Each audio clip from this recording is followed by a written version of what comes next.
Ok, bien bonjour et bienvenue à vous dans cette vidéo, j'espère que vous allez bien, chers visionnaires. Ici Damien pour Emelior, et aujourd'hui une méthode pour progresser dans n'importe quel domaine.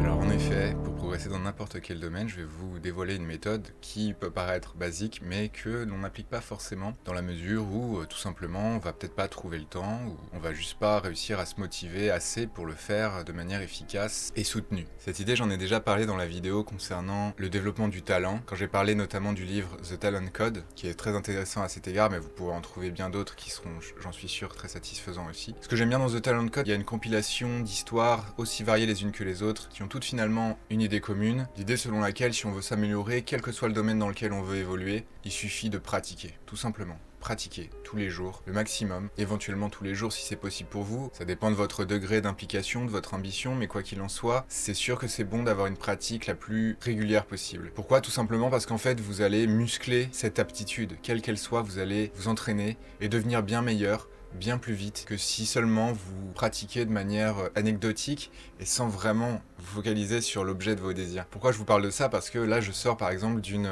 séquence de 5 jours où j'ai fait une vidéo par jour. Force est de constater que tous les jours j'ai progressé, j'ai appris de nouvelles choses. Alors les vidéos sont pas forcément de mieux en mieux, mais du moins je sais et je sens que je progresse, notamment pour les miniatures. C'était un truc qui était pas évident. Bon, aussi je trouve des outils qui sont meilleurs. Mais vous voyez, plus je pratique, plus je suis à l'aise, plus ça devient une routine, moins ça me prend de temps et meilleur je deviens. Et c'est tout ce que je vous souhaite, quel que soit votre projet, quelle que soit l'ambition que vous avez juste à pratiquer. Alors évidemment, une des conditions pour pratiquer de manière soutenue comme ça, c'est déjà que ça vous plaise, ça c'est clair. Si ça vous plaît pas, non, c'est évident, mais voilà, trouvez quelque chose qui vous passionne, quelque chose, vous pourriez vraiment passer des heures à le faire. Moi par exemple, à la base je fais du piano, mais je me suis mis un peu au violon. Bon bah j'en ai pas joué là pendant quelques semaines, peut-être même mois, et puis je me suis remis et en fait bah typiquement le violon, ça c'est un truc vous pouvez pas apprendre comme ça, si vous avez besoin de progresser, et plus vous vous entraînez, plus vos muscles, votre oreille, etc.,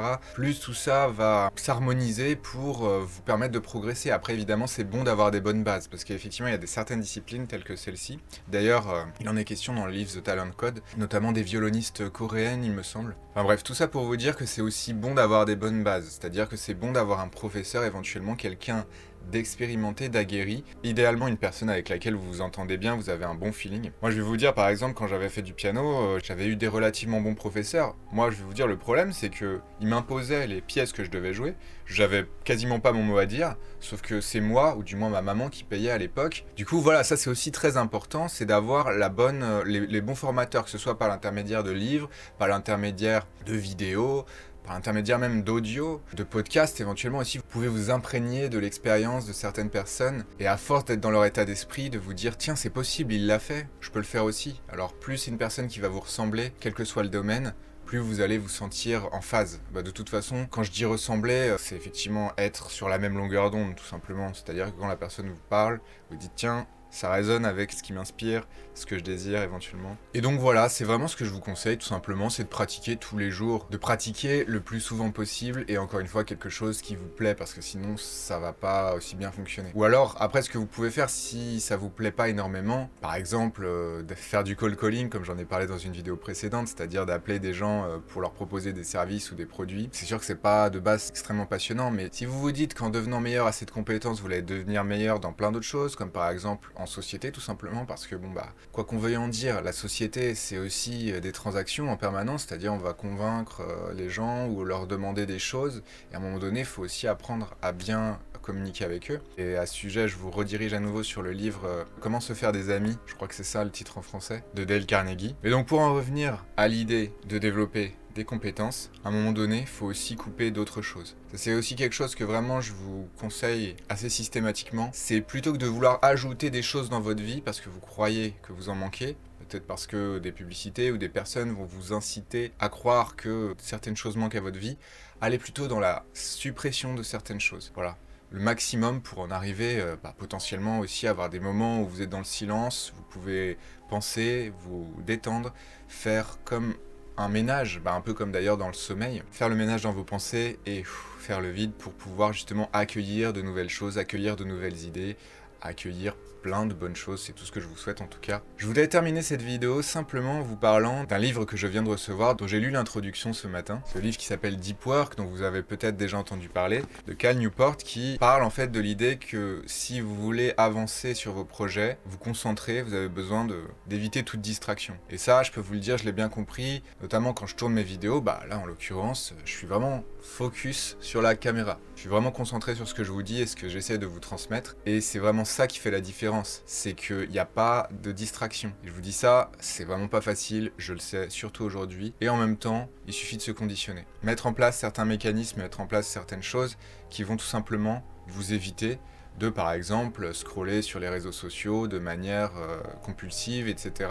Tout ça, c'est faisable de couper. Il y a plein d'applications, ou même juste le fait de ne pas ouvrir d'application, ne pas ouvrir d'ordinateur. Là, par exemple, dans son introduction, Cal Newport, il parle d'un développeur. À la base, il n'était pas développeur, il bossait dans une société financière, quelque chose, Excel. En fait, il s'est rendu compte que son travail pouvait être automatisé très facilement. Qu'en fait, les journées de travail qu'il fait pouvaient être réduites en 1 heure, juste grâce à un logiciel. Donc en fait, il s'est dit, oula, je vais peut-être pas rester dans un travail qui va être automatisé, potentiellement, et du coup coûter bien moins cher que mon salaire. Et donc en fait, il a démissionné de son boulot dans la finance et il s'est reconverti dans la programmation. Sauf qu'il n'y connaissait rien en programmation informatique. Pour connaître moi-même le domaine, d'ailleurs je crois que Cal Newport aussi est un peu dans ces domaines-là. D'ailleurs il en parle dès le début du premier chapitre, notamment de Monsieur Hanson, qui d'ailleurs dont je reparlerai peut-être, qui a démarré Ruby on Rails, qui est à l'origine de beaucoup d'entreprises, notamment Twitter, Shopify, a été créé grâce au framework Ruby on Rails, mais on en parlera par la suite. Et donc il explique que ce jeune homme, qui voulait donc apprendre la programmation, il a dû vraiment se mettre en condition pour l'apprendre le plus vite possible, parce qu'il est retourné vivre chez ses parents. Ses parents ont apprécié qu'il ait trouvé une nouvelle voie, mais ils voulaient pas non plus qu'il reste indéfiniment chez eux. Il s'est mis un peu la pression, il s'est même mis beaucoup la pression. Le gars s'est enfermé dans une pièce, sans ordinateur, sans rien, à lire des bouquins de programmation. Et ça, je trouve ça très contre-intuitif et très intéressant, parce que de base, la programmation, on va se dire, c'est un truc qu'on apprend sur les ordinateurs,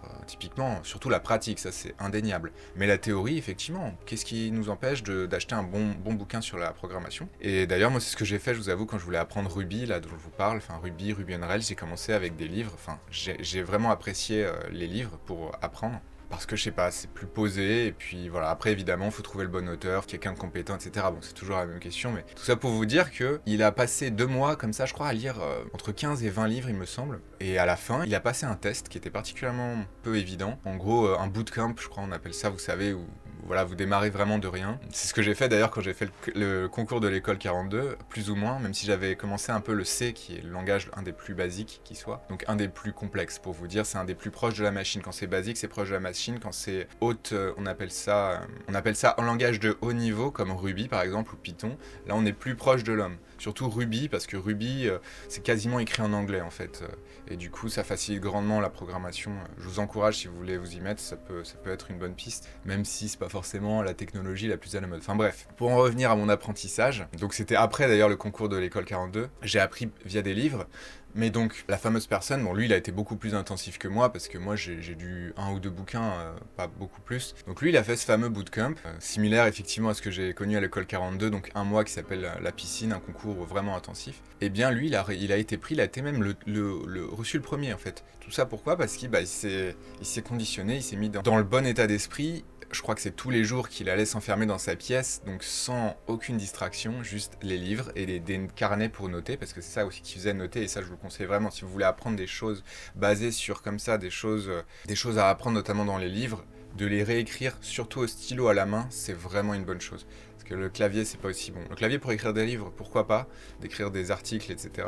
Mais pour intégrer, s'imprégner et absorber du savoir, là ça va être beaucoup mieux d'utiliser un stylo sur une feuille de papier. Du coup, essayez de trouver un stylo vraiment qui vous convient, un stylo sympa et du bon papier où vous serez à l'aise. C'est aussi un bon moyen d'améliorer l'efficacité de vos prises de notes et de l'absorption du savoir. Tout ça pour vous dire que, effectivement, quand il s'enfermait dans sa pièce, ça pouvait durer jusqu'à 5 heures. Pour vous dire, donc, voilà, c'est effectivement quelque chose, et en plus, il a continué de le faire, parce que ça, c'est le genre d'habitude, une fois que vous comprenez que ça fonctionne, bah, naturellement, vous allez continuer de les implémenter, vous allez continuer de les cultiver, et c'est ce qu'il a fait, notamment dans une société dans laquelle il a été pris à San Francisco, donc la Silicon Valley, si vous connaissez forcément la mecque des développeurs aux États-Unis. Et il est passé quand même, alors c'est accessoirement, mais il est passé de $40 000 par an à un salaire de 100 000 $ par an, et effectivement des perspectives bien plus intéressantes.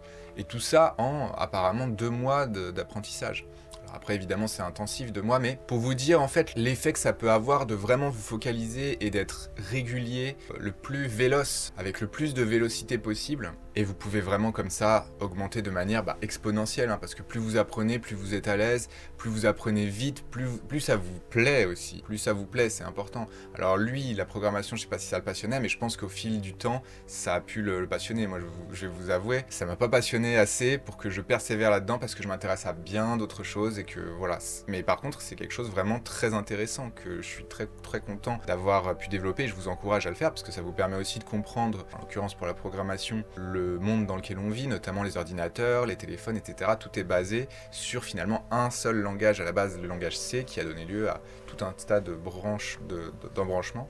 Typiquement, Ruby, dont je vous parlais tout à l'heure, c'est basé sur le C. Bref, quoi qu'il en soit, j'espère que cette petite vidéo aura pu vous éclairer sur cette voie. Si ça vous intéresse d'aller plus loin, j'ai un lien dans la description qui peut peut-être vous intéresser. Vos commentaires aussi m'intéressent grandement. Est-ce que vous avez éventuellement testé la programmation ou des skills, des compétences comme ça vraiment pas évidentes à développer? Et comment ça s'est passé pour vous? Est-ce que ça vous a plu à force de le faire? Moi, je vous avoue, la programmation, à force de m'y mettre, franchement, j'ai y pris goût. C'est devenu un jeu. Et ça, c'est aussi quelque chose dont je voulais vous parler. Ça vient de me revenir. C'est finalement, pour avancer d'autant plus facilement dans ce qu'on veut faire, d'en faire un jeu. Que ça soit un plaisir, en fait, de s'y mettre.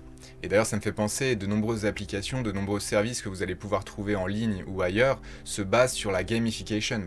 En premier lieu, les jeux vidéo, c'est totalement la gamification, c'est-à-dire que la gamification, je ne sais pas comment traduire ça en français, la jouabilisation, on pourrait dire en français. Même si c'est pas exactement ça, c'est l'idée que en fait vous allez jouer, ça va être un jeu pour vous aussi, c'est ça. C'est un jeu et avec des points, et c'est surtout ça l'idée, des points avec des objectifs, etc. Des quêtes annexes, bref. Et ça, vous pouvez aussi le reporter dans votre vie réelle. Et ça, j'en parlerai aussi dans une autre vidéo, si ça vous intéresse. On reste en contact, les amis. Vous pouvez vous abonner, laissez-moi un commentaire, un like, ça fait toujours plaisir.